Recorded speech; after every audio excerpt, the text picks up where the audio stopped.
Hello students, मैं हूं S money Patna का फिजिक्स टीचर। आपका बहुत बहुत स्वागत करता हूं अपनी इस एजुकेशनल चैनल एमिंग हाई में। और यह है ऑब्जेक्टिव बोर्ड मिशन का सेट नंबर 11.2, मतलब कि एटम एंड न्यूक्लियाई चैप्टर का सेकंड सेट। यह आपके बोर्ड एग्जाम के लिए बहुत इंपॉर्टेंट होता है, साथ साथ में नॉलेज और रिवीजन के लिए भी बहुत इंपॉर्टेंट होता है। आप इन सारे क्वेश्चंस को इस वेबसाइट पे जाके फ्री में पढ़ भी सकते हैं, या अगर आप इसका PDF e book lecture buy करना चाहते हैं तो डिस्क्रिप्शन को चेक कर सकते हैं। तो वैसे आपके लिए एक जरूरी इंफॉर्मेशन कि अब मैं अन अकेडमी पर भी हूं। आप वहां एस मनी सर्च करके हमें फॉलो कर सकते हैं, या डिस्क्रिप्शन में लिंक मिल जाएगा, वहां भी फॉलो कर सकते हैं। वहां बोर्ड एग्जाम के सारे मॉडल पेपर का सॉल्यूशन मैंने ऑलरेडी डाल दिया है। और अगर आप जेई, नीट, मेन, एडवांस इन सब का तैयारी करना चाहते हैं तो तब तो आप मुझे अन अकेडमी पे जरूर फॉलो कर लीजिए। और आपको बता दूं कि अन अकेडमी इंडिया का एक लर्निंग ऐप है जहां पे स्टूडेंट फ्री में स्टडी करते हैं। और वैसे अगर आप इस सीरीज के बारे में और भी डिटेल जानकारी चाहते हैं तो वीडियो को रोककर इस इंफॉर्मेशन को जल्दी से पढ़ लीजिए, आपको पूरा डिटेल जानकारी पता चल जाएगा। पीछे के वीडियो को देखने के लिए यूट्यूब पे एमिंग हाई सर्च करें, या यहां राइट साइड कॉर्नर में एक आई बटन दिख रहा है, उस पर क्लिक करके भी पीछे का वीडियो देख सकते हैं, या डिस्क्रिप्शन चेक कर सकते हैं। यह है आज का सबसे फर्स्ट क्वेश्चन। इसमें कहा जा रहा है to obtaining the atomic model which phenomenon is used relative to alpha particle, मतलब कि परमाणु की संरचना ज्ञात करने के लिए, प्राप्त करने के लिए अल्फा प्रयोग से रिलेटेड कौन सा उपयोग किया गया था। तो आप सभी को पता होगा डियर स्टूडेंट कि रदरफोर्ड साहब ने सबसे पहले न्यूक्लियस का खोज किया था परमाणु के संरचना को पता करते वक्त, और उसी समय उन्होंने एक एक्सपेरिमेंट किया था जिसे हम लोग दिए थे नाम अल्फा स्कैटरिंग एक्सपेरिमेंट। यानी इसका सही आंसर डी हो जाएगा। अल्फा पार्टिकल से रिलेटेड परमाणु का संरचना, एटॉमिक मॉडल को पता करते वक्त जो एक्सपेरिमेंट किया गया था उसे अल्फा स्कैटरिंग एक्सपेरिमेंट कहते हैं। और साथ साथ में इसको परफॉर्म करने वाले साइंटिस्ट रदरफोर्ड थे, जिनका बहुत सारे साइंटिस्ट लोग उनका चेला भी थे, जैसे नील बोर हो गए, या बहुत सारे साइंटिस्ट लोग रदरफोर्ड का चेला भी थे। चलते हैं दूसरे क्वेश्चन पे। लेकिन आप सभी को पता है कि सेकंड क्वेश्चन से पहले मैं हर दिन क्वेश्चन ऑफ द डे, आज का सवाल पूछता हूं, जिसका आपको यहां पे दिख जाएगा क्वेश्चन। जल्दी से कमेंट करके बताइए कि इस क्वेश्चन का सही आंसर क्या होगा। कमेंट बॉक्स आपके लिए खुला हुआ है। आ गए सेकेंड नंबर क्वेश्चन पे। सेकेंड नंबर क्वेश्चन में कहा जा रहा है which scientist has propose the quantum theory, निम्नलिखित में किस वैज्ञानिक ने क्वांटम सिद्धांत का प्रतिपादन किया।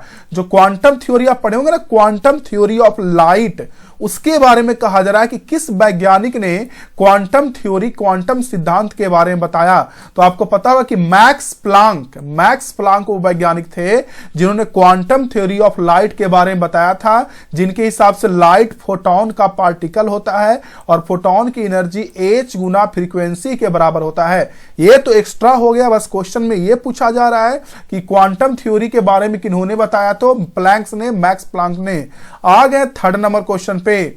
थर्ड नंबर क्वेश्चन में कहा जा रहा है in Rutherford alpha scattering experiment the particle which comes very close to nucleus they, मतलब कि अल्फा स्कैटरिंग एक्सपेरिमेंट में जो पार्टिकल न्यूक्लियस के काफी करीब आता है उसके साथ क्या होता है। तो देखिए, आपको अल्फा स्कैटरिंग एक्सपेरिमेंट के बारे में पता होगा, हालांकि क्वेश्चन नंबर 1 में भी इसी से रिलेटेड क्वेश्चन था। मैं आपको बता दूं कि अल्फा स्कैटरिंग एक्सपेरिमेंट में जब न्यूक्लियस से दूर आता है अल्फा रे तो वो हल्का सा मुड़ता है, लेकिन न्यूक्लियस के अगर वो नजदीक आता है तो वो ज्यादा एंगल से मुड़ता है, और अगर वो और नजदीक आता है तो और ज्यादा एंगल से मुड़ता है, और एकदम सेंटर पे आता है तो बिल्कुल 180 डिग्री से मुड़ जाता है। मैंने क्या कहा कि आपको पता होगा डियर स्टूडेंट कि अल्फा रे के पास पॉजिटिव चार्ज होता है और न्यूक्लियस के पास भी पॉजिटिव चार्ज होता है, और पॉजिटिव में रिपल्सन होता है, विकर्षण होता है। तो अगर ये पॉजिटिव दूर से जाएगा, न्यूक्लियस से दूर से जाएगा, तो ये कुछ एंगल से मुड़ेगा, लेकिन जब यही पॉजिटिव चार्ज थोड़ा नजदीक से जाएगा तो थोड़ा सा ज्यादा एंगल से मुड़ेगा, क्योंकि ज्यादा रिपल्सन होगा ना, नजदीक में प्लस प्लस आएगा तो ज्यादा रिपल्सन होगा ना, और जब और नजदीक आ जाएगा तो और ज्यादा एंगल से मुड़ेगा, एकदम सामने आएगा तो 180 डिग्री से मुड़ जाएगा। यानी इसका सही आंसर सी हो जाएगा। करा जो नजदीक आता है उसके साथ क्या होता है, तो उसका बहुत अधिक विचलन होता है, बहुत ज्यादा एंगल से वो मुड़ता है। चलते हैं फोर्थ नंबर क्वेश्चन पे, देख लेते हैं कि फोर्थ नंबर क्वेश्चन आपका क्या है। वैसे ये लास्ट क्वेश्चन है, लास्ट सेट है एटम न्यूक्लियाई एटम का। अगले दिन से हम लोग न्यूक्लियाई स्टार्ट करेंगे, न्यूक्लियस के बारे में देखेंगे। फोर्थ नंबर क्वेश्चन में कहा जा रहा है a proton and an electron both are placed in same electric field. मतलब कि एक इलेक्ट्रिक फील्ड है, same electric field same value का है, इसमें एक प्रोटॉन और एक इलेक्ट्रॉन को रखा गया है। सबको पता होगा कि प्रोटॉन पे जितना चार्ज होता है उतना ही इलेक्ट्रॉन पे होता है, बस अंतर इस बात का होता है कि प्रोटॉन पे पॉजिटिव और इलेक्ट्रॉन पे निगेटिव होता है। तो क्वेश्चन में कहा जा रहा है देन, तो क्या होगा, यानी एक प्रोटॉन और एक इलेक्ट्रॉन समान विद्युत क्षेत्र में रखा गया है तो क्या होगा।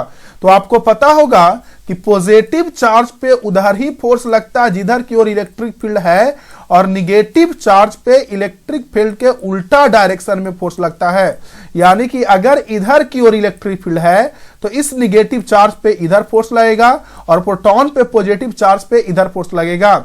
और हां, इस बात को भी ध्यान दीजिए कि जो दोनों पर लगने वाला फोर्स होगा वो सेम होगा, क्योंकि सबको पता होगा कि अगर इलेक्ट्रिक फील्ड में चार्ज को रखा जाता है तो फोर्स का फार्मूला चार्ज गुना इलेक्ट्रिक फील्ड यानी आवेश गुना विद्युतीय क्षेत्र के बराबर होता है।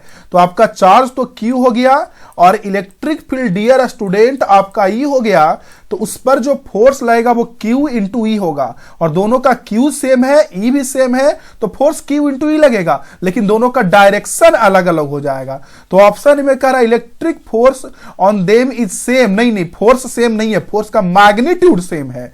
फोर्स मतलब वेक्टर क्वांटिटी, और वेक्टर का डायरेक्शन अलग अलग होता है तो वो वेक्टर अलग हो जाता है, इसलिए यहां पे फोर्स का डायरेक्शन अगर अलग अलग है तो दोनों फोर्स समान नहीं है बल्कि अलग अलग है।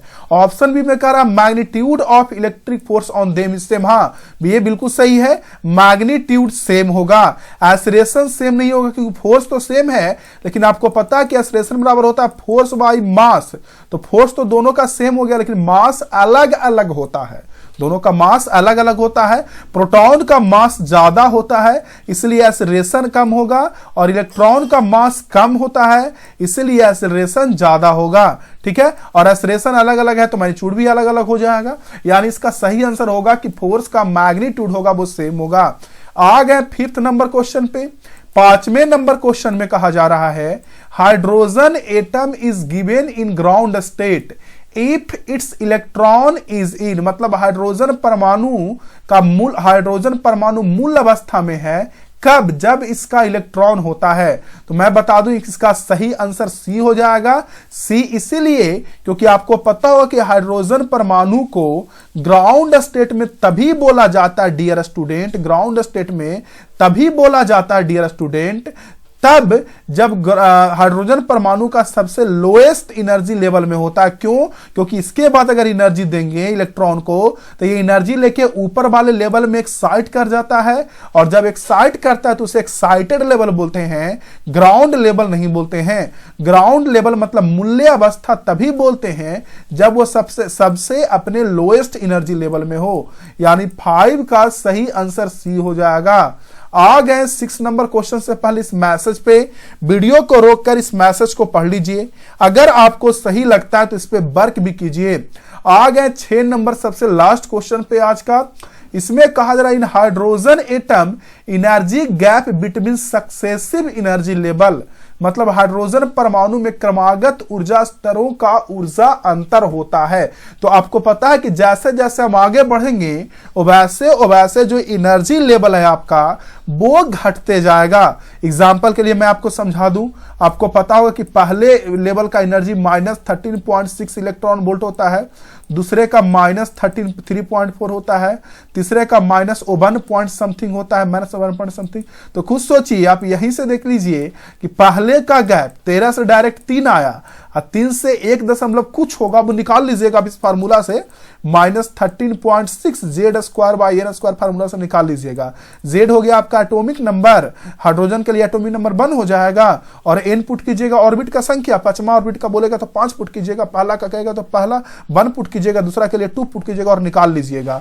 तो तीसरा का 1 पॉइंट समथिंग आ जाएगा, कुछ आ जाएगा। तो खुद देखिए कि पहला में गैप ज्यादा है, 13 और 3 के बीच बहुत ज्यादा गैप है, लगभग 10 का, और फिर 3 और 1 के बीच जो गैप हो जाएगा वो कम हो जाएगा, और अगला में और गैप कम हो जाता है, अगला में और गैप कम हो जाता है, अगला में और गैप कम हो जाता है। मतलब मेरा कहने का मतलब ये है कि जैसे जैसे n बढ़ेगा वैसे वैसे एनर्जी गैप घटेगा।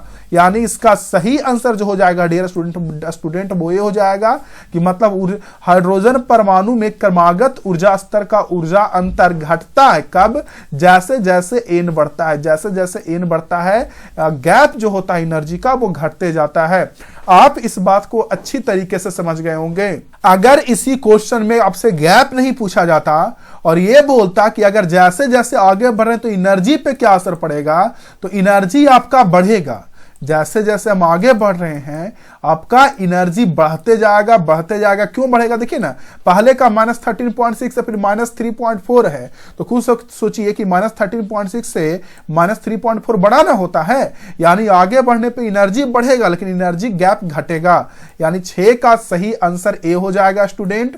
इसी तरीका से सीखते रहिए, समझते रहिए, पढ़ते रहिए। अच्छा लगता है तो वीडियो को शेयर लाइक कर सकते हैं, आप फ्रेंड्स में व्हाट्सएप पे शेयर कर सकते हैं, दूसरे का वीडियो शेयर करके मदद भी आप कर सकते हैं। जो पढ़ नहीं जानते हैं इस चैनल के बारे में उनको बता सकते हैं।